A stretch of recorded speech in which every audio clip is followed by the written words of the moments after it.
আবার কলকাতা হাইকোর্টে ধাক্কা খেল রাজ্য সরকার। এসএসসির চাকরিহারাদের ভাতা নির্দেশিকায় অন্তর্বর্তী স্থগিতাদেশ কিন্তু জারি করল উচ্চ আদালত।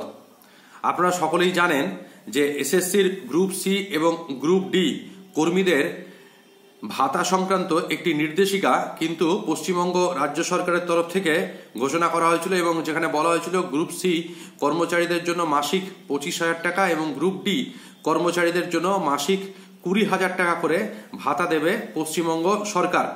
কিন্তু এই বিষয়ে কলকাতা হাইকোর্টে কিন্তু একাধিক মামলা দায়ের হয়েছিল এবং সেই মামলাগুলির মধ্যে বেশ কয়েকটি মামলার শুনানি কিন্তু বিচারপতি অমৃতা সিনহার বেঞ্চে হয়েছে।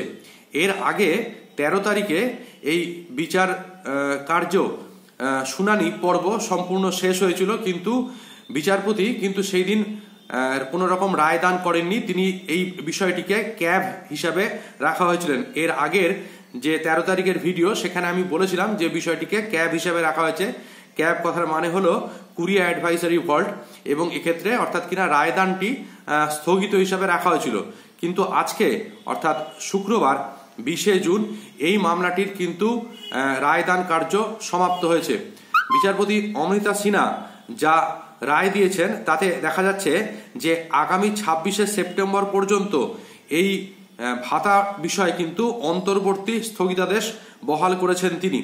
এসএসসির চাকরিহারা গ্রুপ সি কর্মীরা এবং গ্রুপ ডি কর্মীরা যারা মাসিক 25,000 এবং 20,000 টাকার ভাতা হিসাবে পাওয়ার কথা রাজ্য সরকার ঘোষণা করেছিল, তাদের কিন্তু এই মুহূর্তে কোনো রকম ভাতা দেওয়া যাবে না।